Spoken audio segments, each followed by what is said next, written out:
ना तुम वोट देने जाओगे, शहादत की उंगली खड़ी करोगे, तुम गवाही देने जा रहे हो, दिल पर हाथ रखकर देख लेना कि जो शख्स तुम्हारे म्युनिसिपल कॉर्पोरेशन का यहाँ पर तुम्हारा मेयर रहा, उसने तुम्हारी खैरियत नहीं ली। ये साइकिल वाले आकर आज हर जगह मुलायम के इशारे पर मुसलमानों की क़यादत को ख़त्म करने की कोशिश की जा रही है। यही मुलायम सिंह की पार्टी है, यही अखिलेश है। याद करो, खौफ के माहौल में था। आज कुछ नामाकूल लोग कहते हैं अवैसी के चीखने से बीजेपी मजबूत होती है। ए नादानो, सुनो कि अवैसी के आने के बाद ही हमारा नौजवान जो डरा और सहमा हुआ था, उसके अंदर में बोलने की हिम्मत आई है तो अवैसी के बाद ही आई है। अवैसी ने ऐसा से कम तरीके समंदर से तुम नौजवानों को और हमको निकालने का काम किया है। इसलिए आज देख लो, अजीज के मशहूर व मारूफ शहर व रसूल बलाद बम्बई के हल्का भैवंडी के इस इनकलाबी और इंतखाबी जलसे में तशरीफ़ फरमा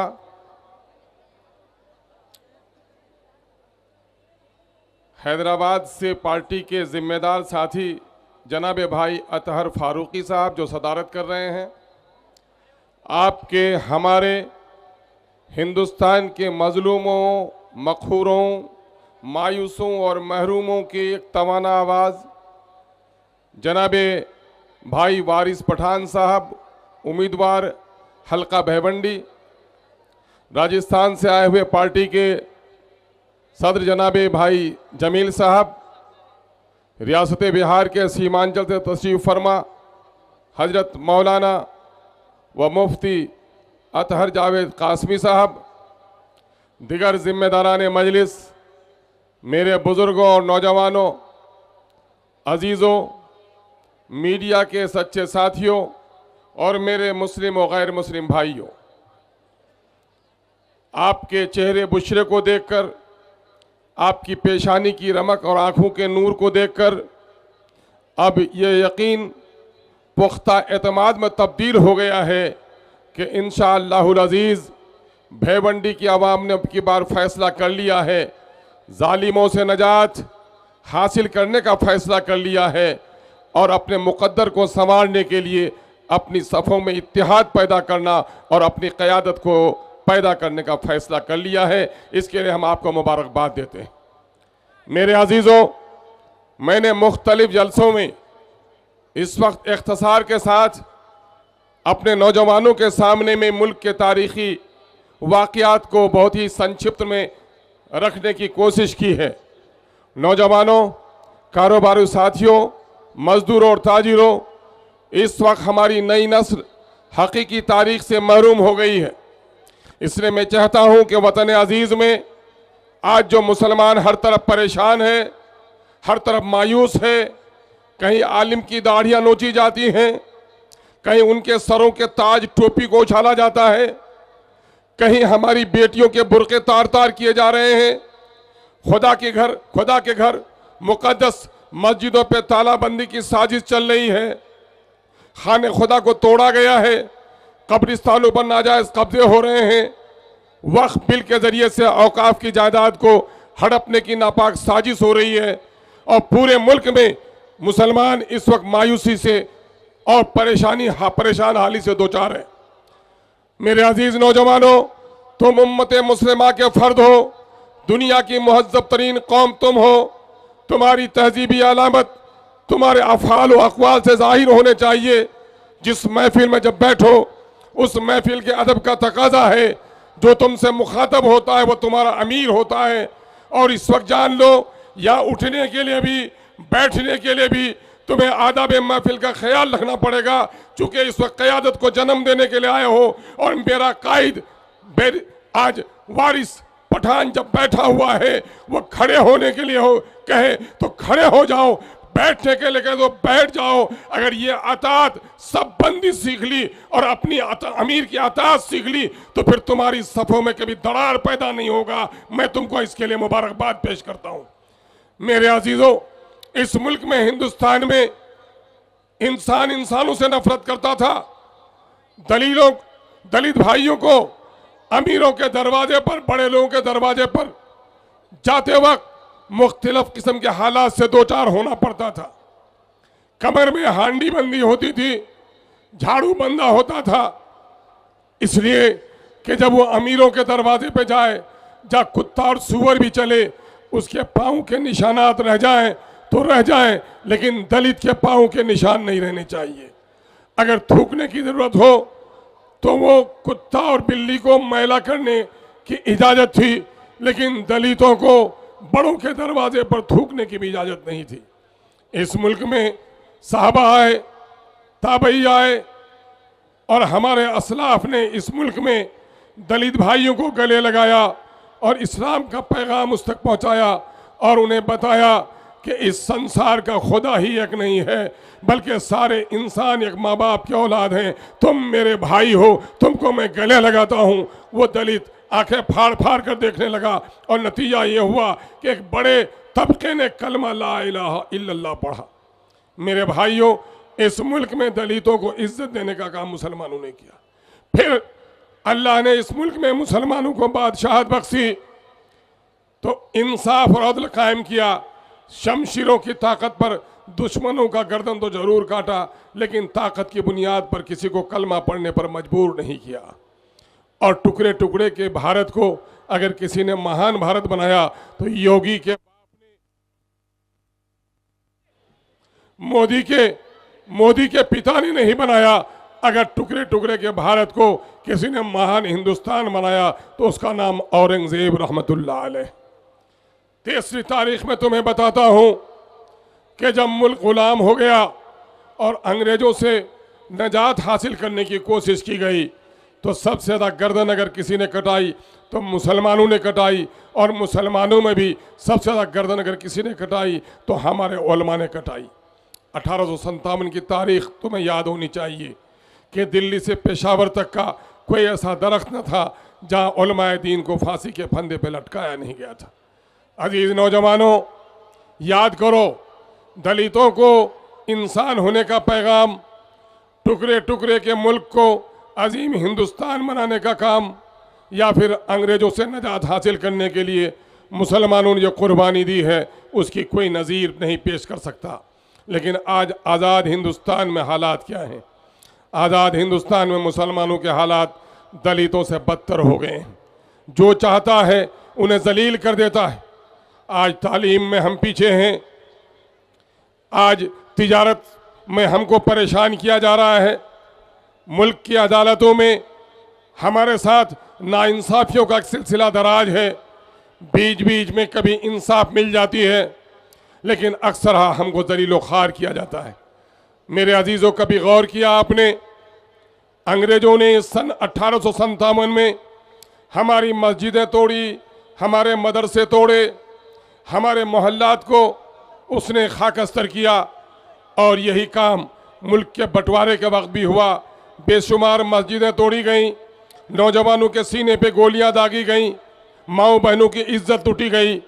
लेकिन आज मैं इस मामले में इत्मीनान रखता हूं कि आज अपना हो या गैर, जब मेरी बस्ती और मोहल्ले से गुजरता है तो मेरे फल को छूने वाले मस्जिद के मीनारों को देखकर उनका दिल तरस जाता है। मुसलमान अकीदत से शुक्र अदा करता है कि आज हमने आलीशान मस्जिद बना ली, आज हमने मदरसे बना लिए, आज हमारे दरमियान में उलमा की एक बड़ी तादाद है।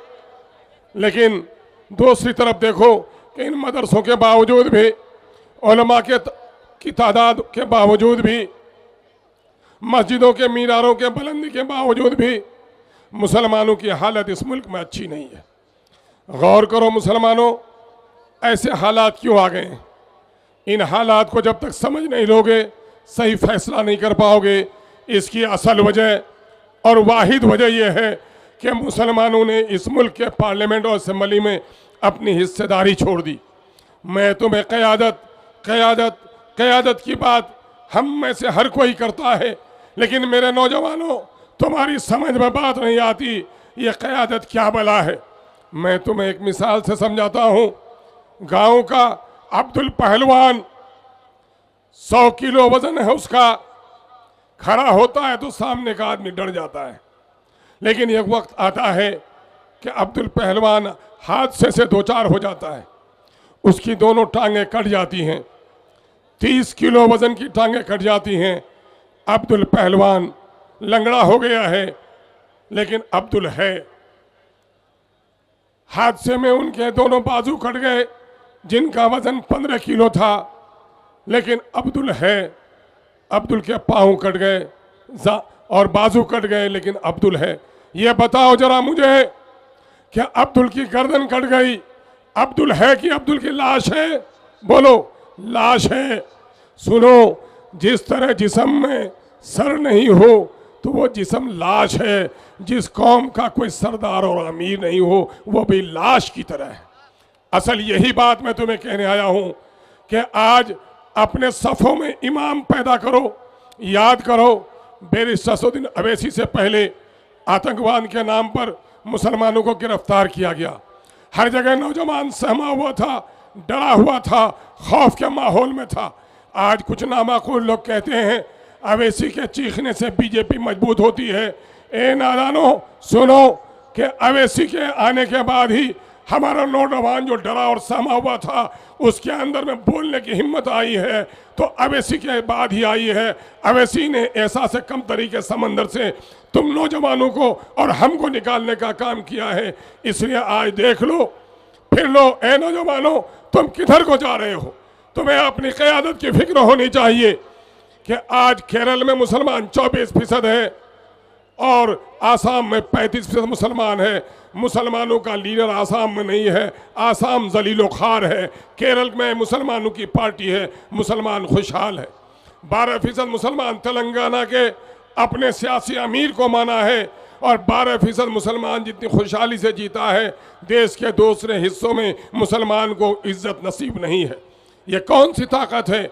ये ताकत है तुम्हारे इत्तेहाद की ताकत, तुम्हारी सियासी कुव्वत का नाम है।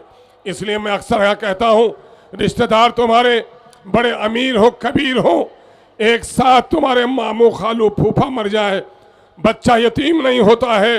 जब बाप मर जाए, चाहे मजदूर हो या लकवा के बिस्तर में हो, जब बाप मर जाता है बच्चा यतीम हो जाता है। ए मेरे गय्यूर नौजवानों, जिस कौम का कोई लीडर नहीं वो कौम भी यतीम हो जाती है। आज मुसलमानों की ये दुर्गत है, सिर्फ इस वजह से है कि उसके अंदर में इमामत और क़यादत का फुक़दान हो गया है। मैं तुमको बताऊं, मैं उलमा कराम की रोशन पेशानियाँ देखता हूँ, मैं जो मुताला करता हूँ सीरत पाक का, तो ये पाता हूँ कि प्यारे आका सल्लल्लाहु अलैहि वसल्लम की हयात तैयबा 63 साल है। 40 साल तक आपने मक्का की वादियों में वो आला अखलाक किरदार की ज़िंदगी गुजारी कि चांद में भी दागो धब्बा था, लेकिन अब्दुल्ला के लाल के किरदार में कोई दागो धब्बा नहीं था। अरब की सरजमीन ने ऐसा मासूम बचपन, ऐसा निराला लड़कपन और ऐसी बेदाग जवानी नहीं देखी। लोगों ने अमीन व सादिक कह दिया और ऐलान नबूवत के बाद 13 साल तक आपने मक्के में दावत दी, दावत बामुशक्क़त दी, गालियाँ सुनी, इस्तेहज़ा बर्दाश्त की, सोशल बाइकआउट बर्दाश्त किया, ताइफ के मैदान में पूरे जिस्म अतहर को लहूलुहान कर दिया। लेकिन मालूम है कि आप पर कलमा पढ़ने, आपके हाथों में कलमा पढ़ने वाले की तादाद बहुत कम थी और हिजरत के वक्त 178 साहबा आपके साथ थे। लेकिन वही नबी रहमत जब मदीना पहुँचे तो 2 साल के अंदर में जंग बदर में अल्लाह ने आपको फतह व कामरानी दी और 8 साल के अंदर में फतह मक्का किया। नौजवानों, अहले इल्म, ज़रा गौर करो, मक्के और मदीने में तहरीक को इतना फ़र्क क्यों है? फ़र्क क्यों है? बात साफ सुन लो कि मक्के में सिर्फ दावत थी, कुव्वत नहीं थी, लेकिन मदीना जब मुसलमान पहुंच गया तो दावत भी थी और अपनी जमात की कुव्वत भी थी। न हो अगर कुव्वत नाफिज़ा तो इस्लाम भी फ़कत एक फ़लसफ़ा है। इसलिए कुव्वत नाफिज़ा को पैदा करने के लिए अपनी सफ़ों में इत्तेहाद पैदा करना ज़रूरी है। आपको कहा गया मुनफ़ियत एक है इस कौम की, नुक्सा भी एक ही सबका नबी, दीन भी, ईमान भी एक। क्या बड़ी बात थी, होते जो मुसलमान भी एक, कहीं फ़िरका बंदी है, कहीं ज़ातें हैं। क्या ज़माने में पिन अपने की यही बातें हैं? ए भिवंडी के लोगों, अब की बार मैं सिर्फ आपको पैगाम देने आया हूँ कि आप अपनी सफ़ों में इत्तेहाद पैदा कर लो। पार्लियामेंट और असम्बली में कौमों की तकदीरें लिखी जाती हैं, हकीकी तकदीर का मालिक तो खुदा है, लेकिन असबाब की दुनिया में सारी पॉलिसियां इस वक्त बनती हैं, असम्बली में बनती हैं। टोरंटो वालों ने तुम पर जो जुल्म ढाया है, ये मस्जिद की दुआओं से इनके जुल्म का खात्मा नहीं होगा। जब तक तुम्हारा अपना कायद ईमानदार नहीं होगा, टोरंट के जुल्म से तुमको कोई नजात नहीं दे सकता है। तुम्हारी जो सड़कें टूटी पड़ी हैं, हॉस्पिटल नहीं खुले हैं, बच्चों को अच्छे स्कूल नहीं मिल रहे हैं, बीमार माओं को दवा नहीं मिल पा रही है, दर्द जहम में औरत रोती है और पेट का बच्चा भी मर जाता है और वो औरत हामला भी मर जाती है, तुमको दवा नहीं मिल पाती। ये सिर्फ मस्जिद की दुआओं में गिरगिराने से नहीं होगा। यकीनन है कि मस्जिद की दुआओं में आहो फगा में बड़ी ताकत है, लेकिन जिस खुदा से तुम दुआ करते हो उस खुदा ने कह दिया है कि हमसे दुआएं भी मांगो, लेकिन कोशिश किए हुए नाकारा लोगों की दुआओं को हम कबूल नहीं करते हैं। पहले तू कोशिश कर, मैं तुमको बताता हूँ तकदीर उमम क्या है। शमशीर व सना अव्वल, ताऊस और रबाब आखिर। पहले तलवार चलाएगा तब सरदारी मिलेगी, तस्बीहात से सरदारी नहीं मिल सकती है। इसलिए मैं आपसे गुजारिश करने के लिए आया हूँ कि आज ये खबर मिलती है, हमारे नौजवान आज चंद सिक्कों के से वोट भेज देते हैं। मैं तुमको नसीहत करता हूं नौजवानों कि अगर चंद सिक्कों की वजह से कोई औरत अपनी इस्मत को दागदार बनाती है, तवायफ कहलाती है। याद रखना, एक औरत जिस्म बेचती है बाहमी रजामंदी से तो गुनहगार है, तवायफ है, लेकिन एक शख्स जो अपने वोट का सौदा करता है वह 70 तवायफों से ज़्यादा मुजरिम है, इसलिए कि गलत लोगों को चुनकर अपने कौम को बर्बाद करता है। याद रखना, तुम वोट देने जाओगे, शहादत की उंगली खड़ी करोगे, तुम गवाही देने जा रहे हो। दिल पर हाथ रखकर देख लेना कि जो शख्स तुम्हारे म्यूनिसिपल कॉर्पोरेशन का यहाँ पर तुम्हारा मेयर रहा, उसने तुम्हारी खैरियत नहीं ली। ये साइकिल वाले आकर आज हर जगह मुलायम के इशारे पर मुसलमानों की क़यादत को ख़त्म करने की कोशिश की जा रही है।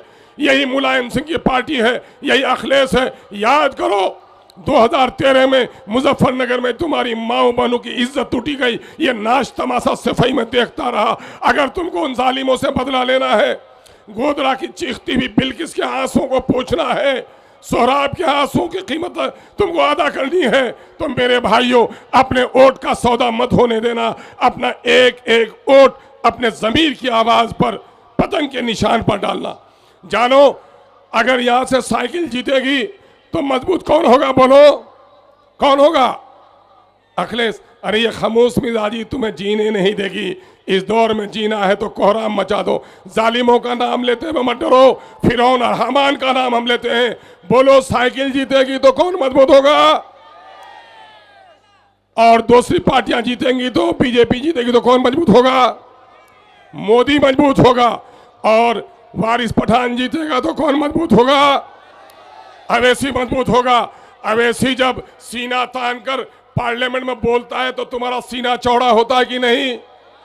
तुम्हारी गर्दनें ऊंची होती है कि नहीं? तो अपनी गर्दनों को ऊंची रखना है कि नहीं?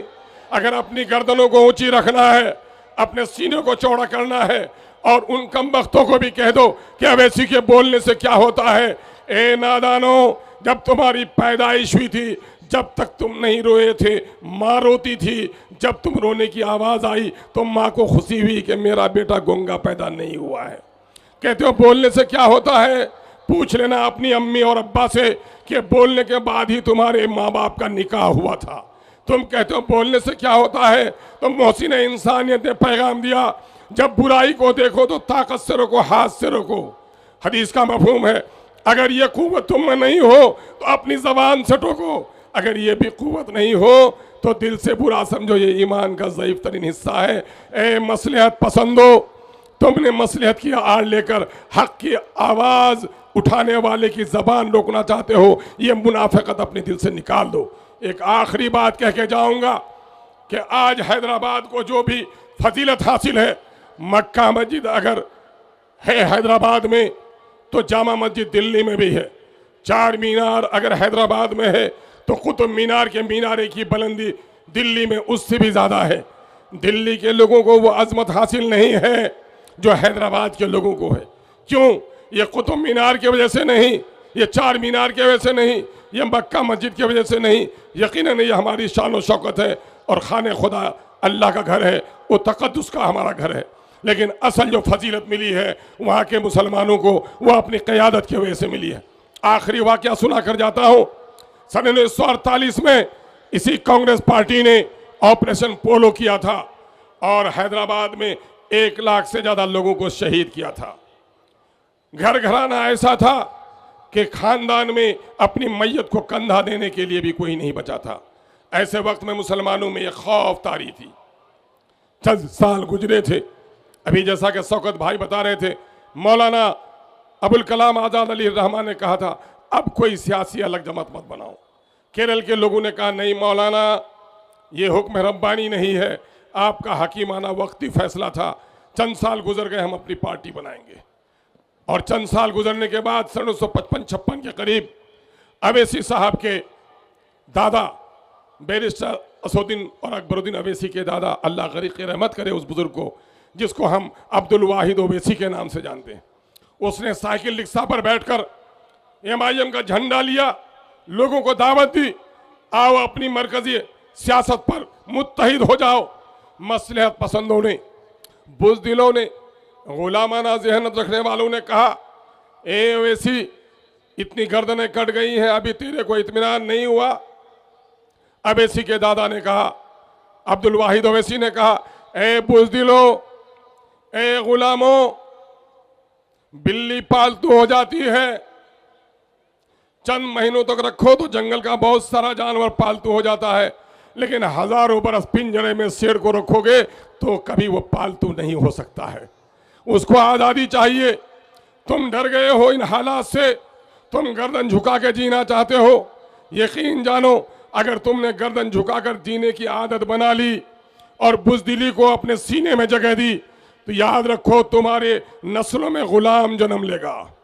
और अगर तुमने गर्दन उठाकर अपनी सियासी क़यादत खड़ी की, एक मरतबे काटे गए हैं, 1000 मरतबे हम काटे जाएंगे, लेकिन याद रखो जिनकी गर्दनें कटती हैं उनके नस्लों से सरदार जन्म लेता है। और आज वही हुआ। आज बैरिस्टर असुद्दीन अवैसी और अकबरुद्दीन अवैसी के रगों में वही लहू दौड़ रहा है। एक आखिरी बात कह के जाऊंगा मुसलमानों, हजरत इमाम हुसैन और यजीद के दरमियान में जो लड़ाई चल रही थी वो माल और दौलत की लड़ाई नहीं थी, वो खानदानी असबियत की लड़ाई नहीं थी। कलमा गो ये भी था, कलमा गो वो भी, नमाज इनके यहाँ भी, नमाज उनके यहाँ भी, रोज़ा इनके यहाँ भी, रोज़ा उनके यहाँ भी, लेकिन असल लड़ाई वसूलों की थी। वसूलों की लड़ाई ये थी कि इमाम हुसैन ने कहा कि नाना की शरीयत इस्लामिया का तरीक़ा ये है, पहले एतमाद हासिल करो तब खलीफा बनो, खलीफा बगैर एतमाद हासिल करने के नहीं बना जा सकता है। मस्जिदों के झगड़े पे नहीं, क़यादत के झगड़े पर नबी के नवासे हजरत इमाम आली मकाम हजरत इमाम हुसैन रज़ी अल्लाह तआला अन्हु ने अपनी गर्दन कटा दी, लेकिन बातिल के हाथ पर हाथ नहीं रखा। मैं आपको दावत देकर जाना चाहता हूँ, खुदा के वास्ते अपनी नस्लों की बेहतरी के लिए बहुत कुछ हमने लुटा दिया है, अब कुछ भी बाकी नहीं रहा है। नौजवानों के सीने पे गोलियां चलाई गई, हमारे कारोबार उल्टे गए, भेवंडी की आग के धुएं अब भी महसूस करते होंगे आप। मालीगांव का वाक़या आपको याद होगा, बेशुमार फिरकाओं ने फसादात, नौकरियों से महरूम किया गया, इबादत खाने तोड़े गए, शरीयत पर हमला हो रहा है। ए मुसलमानों, खुदा के वास्ते उठो और अपनी सफ़ों में क़यादत को खड़ी करो। अगर आपने आज भी अपनी क़यादत खड़ी नहीं की तो याद रखना खुदाए कादिर मतलक ने तुम्हें खबर दे दी है, इन्नल्लाह ला युग़य्यिरु मा बिक़ौमिन हत्ता युग़य्यिरु मा बिअन्फुसिहिम। खुदा उस कौम की हालत नहीं बदलता जो कौम अपनी हालत को बदलने के लिए तैयार नहीं हो। आइए हम अपनी हालत को बदलने के लिए मुत्तहिद और मुनज़्ज़म हो जाएं और अब की बार इत्तिहाद का सबूत देकर जनाब भाई वारिस पठान को एक एक वोट देकर भेवंडी की नाइंसाफियों के लिए इंसाफ और अपनी नस्लों के वाजिब हुकूक के लिए बरसरे पैकार हो जाए। इनकलाब जिंदाबाद। बहुत बहुत शुक्रिया।